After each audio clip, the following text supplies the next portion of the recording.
जब बात आती है बोर्ड एग्जाम्स की तो हर एक बच्चे के मन में क्वेश्चन रहता है कि आखिरकार टॉपर्स की कॉपी कैसी होती है, टॉपर्स कॉपी कैसे लिखते हैं।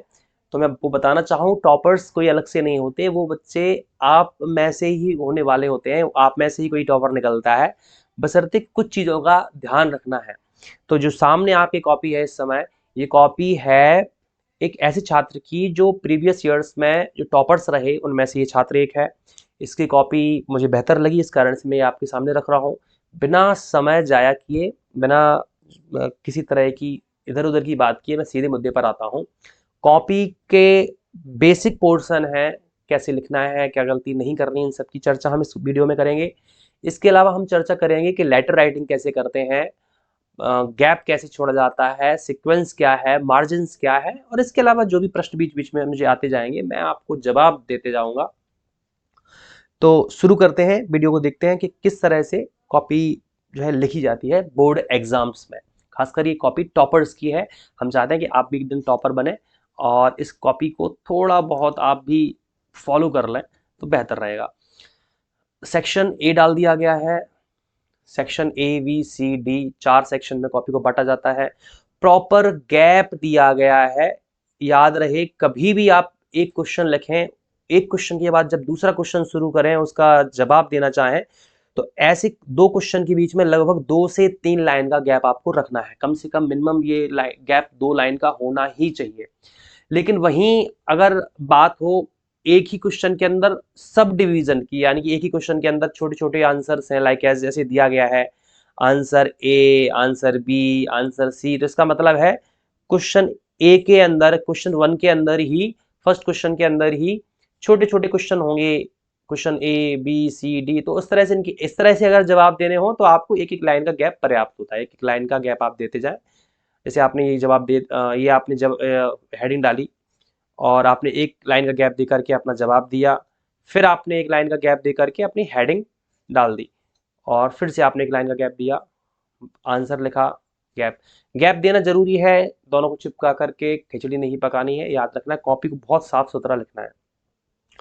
चलते जाना है। मैंने 2 बातें कही, अगर सब सब आंसर्स हों, सब डिविजन्स हैं, तो उनके बीच में एक एक लाइन का गैप रखना है। फर्स्ट क्वेश्चन के बाद जब सेकंड क्वेश्चन आए, थर्ड क्वेश्चन आए, तो ऐसी कंडीशन में पूरे 2 से 3 लाइन का गैप आपको रखना है। ज़्यादा गैप रखने की आवश्यकता नहीं है, इससे जगह भी ज़्यादा गिरेगी और वो अनावश्यक लगेगा कि उसकी ज़रूरत क्या है, फालतू में आप छोड़ रहे हो। तो अनावश्यक भी नहीं छोड़ना है। नोट मेकिंग, नोट मेकिंग की चर्चा हो जाए ज़रा। नोट मेकिंग क्या है? नोट मेकिंग में आपको नोट्स हेडिंग डाल करके आपको पहले तो ये चुनाव कर लेना है कि इसमें कौन कौन सी चीज़ें हुई हैं। तो जैसे कि पहली इसने बात कर ली है कि किस किस ने पार्टिसिपेट किया इसमें, तो सारी चीज़ों की, कहाँ का पार्टिसिपेशन हुआ, कितने लोगों ने पार्टिसिपेट किया, कहाँ कहाँ से लोग आए, ये सारी चीज़ें उसने चर्चा की है। आप इसको वीडियो को जो है पॉज करके भी देख सकते हो। सेकंड में उसने ये बता दिया है कि कौन कौन से ऑर्गेनाइजेशन थे, तो उन्होंने दूसरे लाइन में इसकी चर्चा कर दी। थर्ड सब हेडिंग में इसने चर्चा करी है कि जो सब्जेक्ट्स थे वो क्या क्या थे, और लास्ट में उसने बात करी है किस तरह से हम लोग इन मुद्दों पर काम कर सकते हैं, अवेयरनेस कैसे फैलाई जा सकती है, इस तरह से। फिर क्वेश्चन अगला आ गया है, आपको ये क्या बताया जा रहा है, ये तो ऑलरेडी हमें पता है। मैं आपको बता दूं कि गैप की चर्चा चल रही है अभी, गैप के बाद अब दूसरी चर्चाएं भी होंगी। देखो, अब हम बात कर लेते हैं इस बार आपकी मार्जिन की। मार्जिन क्या है? आपको कॉपी के दोनों तरफ पर्याप्त गैप छोड़ना है, इधर भी और इधर भी। तो आप कहोगे वो तो यहाँ एक एडवर्टाइजमेंट बना हुआ है, ऐसे में तो गैप दिख ही रहा है साफ साफ, उसमें क्या, तो हमारे में भी छूट जाएगा? नहीं भाई, इस बच्चे की आप कॉपी देखोगे तो देखोगे कि दोनों तरफ, इस तरफ तो गैप छोटा ही है, इस तरफ आप जब देखोगे तो पाओगे कि पूरी कॉपी में इसने गैप छोड़ा हुआ है, एक प्रॉपर गैप। देखिए आप, कमाल की बात है ना। बिल्कुल कोई स्केल से उसने लाइन नहीं खींची है, ये तो मैंने अपनी बना दी, तो उसने कोई लाइन नहीं खींची है, फिर भी एक पूरी कॉपी में ये गैप जाता है, लास्ट तक आप देखते जाइए, ऐसा ही गैप चला जाएगा पूरी कॉपी में। बच्चे क्या करते गलती, वो पूरी कॉपी यहाँ तक भर देते हैं, बिल्कुल इधर से शुरू करेंगे और यहाँ तक पूरी कॉपी भर देंगे। तो ऐसा नहीं करना है, दोनों तरफ आपको मार्जिन छोड़ना है। तो ये मार्जिन की चर्चा हो गई। मार्जिन के लिए कुछ बच्चे लाइन खींच लेते हैं स्केल से, वो भी ठीक है, लेकिन अगर ना लाइन ना खींचें, वैसे ही अगर बना सकते हैं, मतलब आप कॉपी को अगर फोल्ड करके बना लें तब भी ठीक है। कॉपी फोल्ड कर लें और फोल्ड करने के बाद आप जब कॉपी सीधी करेंगे तो वहाँ पर एक इनविजिबल लाइन बन जाएगी जो आपको दिखेगी, बस चेक करने वालों को उतना पता नहीं चलेगा कि इसने लाइन खींची थी इस तरह से। जैसे भले ही इसमें लाइन बनी हो, लेकिन अभी आप नहीं देख पा रहे हो कि इसमें लाइन बनी है कि नहीं बनी है। गौर करना है, इधर भी आपको लाइन से बिल्कुल सटा करके आंसर लिखना शुरू नहीं करना है। जो भी लिख रहे हैं आप, बिल्कुल जरूरी नहीं कि बिल्कुल चिपका करके आप लिख दें। तो यहाँ पे भी प्रॉपर गैप मेंटेन किया गया है। गैप की बहुत इंपॉर्टेंस है। गैप के अलावा फिर हम चलते हैं, वापसी करेंगे।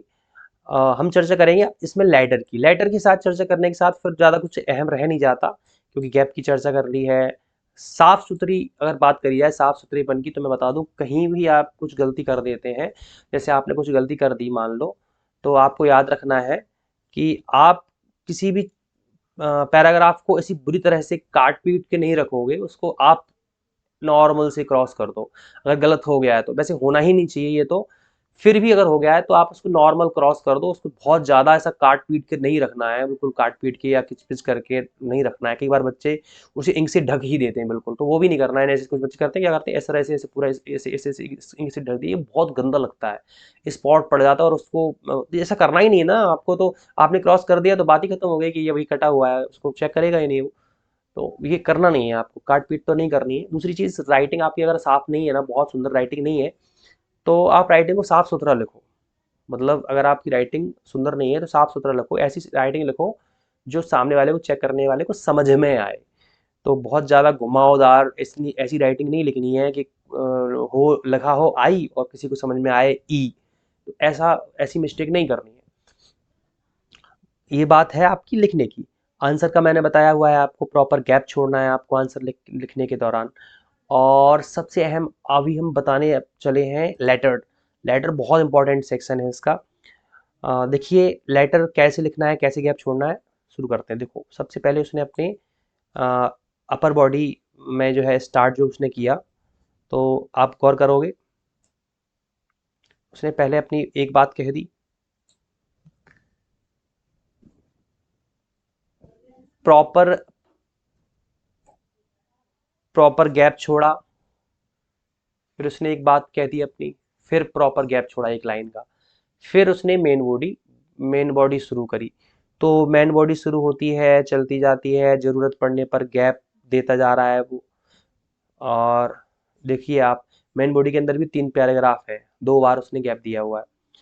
और लास्ट में जब आप बात खत्म करते हो, जो लोअर पोर्शन लिखते हो, उससे पहले भी आपको एक लाइन का गैप देना है। इसको आपको चिपका के कतई नहीं लिखना है। ये मेन बॉडी है और इसको, ये जो सैल्यूटेशन है उसको आपको चिपका के नहीं लिखना है।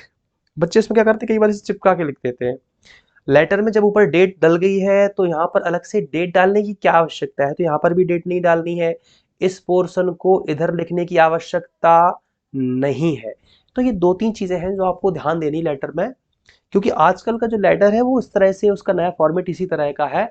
आपको सारी चीजें, आपको ये दिख रही हैं साफ सुथरी, साफ बिल्कुल आप देख पा रहे हैं कि आपको सारी चीजें ये आपको एक लाइन में लिखनी है। गौर करो आप इसको, ऐसे आप ऐसे देखो तो आप देख पाओगे कि ये लाइन बिल्कुल एक सटीक लाइन में सारी चीजें लिखी हुई हैं, बिल्कुल भी कहीं भी आगे पीछे नहीं है। तो ये पुराना जो फॉर्मेट होता था आगे पीछे करने का, वो नहीं करना है। कितना बार बच्चों को समझाया गया, कई बार ये आई एम जो लिखा है ना, जैसे डियर सर, डियर फ्रेंड लिख करके, और आई एम ये यहाँ से शुरू कर दिया बच्चों ने, यहाँ से लिख दिया आई एम फला फला पता नहीं क्या क्या। तो ऐसा नहीं करना है, आपको सीधा यहीं से स्टार्टिंग करनी, बिल्कुल एग्जैक्ट यहीं से आगे जो जो आपने जहाँ से भी लिखना शुरू किया ना, सारी लाइन एक ही जगह इनकी स्टार्टिंग होनी चाहिए। फिर याद रहे आगे चलते चले, लेटर में ये बहुत इंपॉर्टेंट है। मैंने मार्जिन के बारे में बताया, दोनों तरफ आपको मार्जिन छोड़ने हैं, इस तरफ भी छोड़ना है, इस तरफ भी छोड़ना है। और कॉपी में चलते जाएं। राइटिंग की देखो, देखो बच्चे ने क्या किया है, ये देखो इस तरह से काटा, ये गलत है, ऐसे नहीं काटना है। गलतियां सारे बच्चे करते हैं, ये जो टॉपर्स होते हैं वो कौन से बाहर से नहीं आते, वो आप लोगों में से ही होते हैं। बशर्ते याद रखना है, मिस्टेक से ही हम सीखते हैं। अगर वही मिस्टेक सब दोहराते हैं और आप भी दोहराते हैं तो फिर आप में और उनमें क्या अंतर रह जाएगा।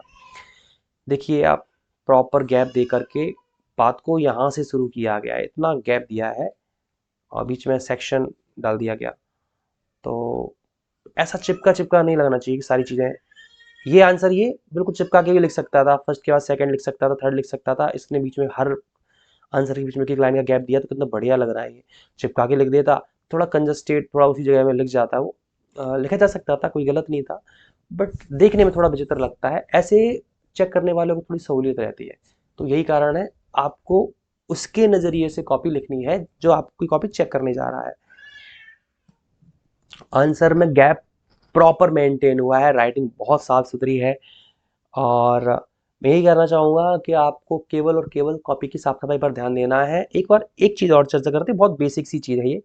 बच्चे क्या करते हैं, जैसे क्वेश्चन डाला हुआ है इसने, क्वेश्चन नंबर 10, ऐसे कुछ बड़ा आराम से डाल दिया, क्वेश्चन नंबर 10 डाल दिया और इधर ही डाल दिया आंसर, ये आंसर 10 का 1 फर्स्ट, 10 का सेकेंड, है ना, और 10th क्वेश्चन का थर्ड पोर्शन, ये तो बीच में आंसर डाल रहा है ये बच्चा, इधर इस तरफ कोई नंबरिंग नहीं कर रहा है, बीच में ही सारी चीज डाल देता है, फिर आगे लिख दो, इसमें देखो इसने लिख दिया हुआ है ना, ये लिख दिया और फिर आगे चलता गया, अगला क्वेश्चन यही लिखा है इसने, और आंसर भी प्रोबेबली यही लिखेगा, देखो इसने आंसर भी यही लिखा है। तो इस तरह से बिल्कुल बड़े आराम से इसने सारी चीजें लिखी हुई है। आंसर देखकर ये भी लगता है कि बर्ड्स का ध्यान रखा गया है, बर्ड्स का, यानी कि प्रॉपर बर्ड्स कितने नंबर में जवाब देना, ये चीज़ गौर करी गई है। मैं देखता हूँ बहुत सारी मार्केट में गाइड्स, बहुत सारे सॉल्यूशंस जो अवेलेबल है, मैं देखता हूँ उनमें जो आंसर है अगर उनको आप रफ पे लिखें तो वो बहुत बड़े हो जाते हैं, लेकिन इस बच्चे ने बर्ड्स का बड़ा ख्याल रखा है, चीज़ों को बड़े प्रॉपर तरीके से लिखा है। एक और अच्छी बात यह है, टॉपर की खासियत मैं आपको बता दूं, देखो चीज़ों को उसने अंडरलाइन किया है, इंपॉर्टेंट वर्ड्स को आप आंसर के दौरान अंडरलाइन कर सकते हो, ये तो बड़ी कमाल की चीज़ है, बच्चे इस चीज़ समझ ही नहीं पाते कभी। आंसर आप जो लिख रहे हो और इसमें कुछ ऐसी चीज़ें होती हैं जो हाईलाइट करने लायक है, तो उनको आप बीच में अंडरलाइन करके हाईलाइट कर सकते हो। एक आंसर में 4 से 5 हाईलाइट, अगर एक लाइन के दौरान, 2 लाइन के दौरान एक हाईलाइट है अगर, तो ये पर्याप्त होता है, जरूरत से ज़्यादा हाईलाइट नहीं करना है, ये फिर मतलब ही नहीं निकलेगा, सब कुछ हाईलाइट हो जाएगा। तो जैसे मैं बताऊँ, आप अगर ये 2 लाइन है वैसे कोई चीज़ एक हाईलाइट कर दो कुछ, फिर आप 2-3 लाइन बाद फिर कोई एक हाईलाइट कर दो, इतना बड़ा आंसर है इसमें, इसने 3-4 वर्ड हाईलाइट किए हैं, और अगर आप इसमें 1-2 हाईलाइट और कर देते तो अच्छा लगता, इससे ज़रूरत से इससे ज़्यादा हाईलाइट करने की आवश्यकता नहीं है। आप देखोगे पूरी कॉपी में, देखो टू इज़ अ, सॉरी, जो is a kind hearted girl, तो उसने काइंड हार्टेड को इसको अंडरलाइन कर दिया, फिर थोड़ा सा इसने हैप्पीली को अंडरलाइन कर दिया, तो थोड़ा सा ये कुछ जो आप स्पेशली शो करना चाहते हैं उस चीज़ को आपने अंडरलाइन कर दिया, ठीक है। चलते जाएं, गैप की बात हो गई है, अंडरलाइनिंग की बात हो गई है, मार्जिन्स की बात हो गई है, राइटिंग याद रखना है आपको, राइटिंग पर विशेष गौर करना है कि राइटिंग साफ सुथरी हो, सुंदर भले ही ना हो, याद रखना है। और इसके बाद मैं समझता हूँ कॉपी लगभग पूरी हो जाती है। ग्रामर का मैंने इस कॉपी में को चेक किया है, मैंने देखा है ग्रामर का ध्यान रखना पड़ता है, यानी टीचर आपका जो है, जैसे इसने लिखा है अंडरस्टैंड होता है, अंडरस्टैंड कुछ नहीं होता, तो उसने उसको कट कर दिया, है ना। तो स्पेलिंग का विशेष ध्यान देना है, स्पेलिंग टीचर्स काट देते हैं, वो इंग्लिश के टीचर्स हैं, तो ऐसा नहीं है कि वो आपको ऐसे आप कुछ भी लिख दोगे सही कर देंगे। चीज़ों को अंडरलाइन किया है, ये चीज़ें अंडरलाइन की गई हैं, ये अच्छी पेंसिल से अंडरलाइन की है, साफ दिख रही है, ये टीचर के द्वारा अंडरलाइन नहीं की गई है, ठीक है। तो चेक किया गया प्रॉपर, और पूरी कॉपी बहुत अच्छी तरह से चेक करी गई है। मार्क्स कितने मिले हैं इस कॉपी में, ये वेबसाइट वालों ने, मध्य प्रदेश बोर्ड की जो वेबसाइट है, वो जो जिन लोगों ने इसको कॉपी को अपलोड किया है उन्होंने इसके मार्क्स ढक दिए हैं, तो पता नहीं चलता है कितनी कॉपी में इसको कितने मार्क्स मिले हैं, लेकिन ये श्योर है कि ये कॉपी एक टॉपर की कॉपी है। चलो आगे मिलते हैं एक अगले वीडियो में, जिसमें मैं चर्चा करूंगा इन सारे पोर्शन की अपने नज़रिए में, यानी कि मैं आपको बताऊंगा कि ये कैसे लिखने हैं। ये तो एक कॉपी थी, जैसे लेटर्स है, तो लेटर को एग्जैक्ट जो उसका ऑथेंटिक तरीका है लिखने का, जो वास्तविक तरीका है उसको लिखने का, वो मैं बताऊंगा आपको आने वाले वीडियो में। और बेसिक जो इंफॉर्मेशन है एग्ज़ाम से पहले आपको क्या क्या प्रिपेयर कर लेना चाहिए, उन सब की चर्चा करूँगा। तो इस वीडियो में क्या क्या कमियां रह गई हैं और कौन सी चीज़ें इंक्लूड करनी है, किन मुद्दों पर वीडियोस बनाए जाएं, खासकर उन छात्रों के लिए जो एग्ज़ाम देने जा रहे हैं, इनकी आप चर्चा कर सकते हैं। Thanks a lot for this kind of patience. Thanks a lot. Thank you.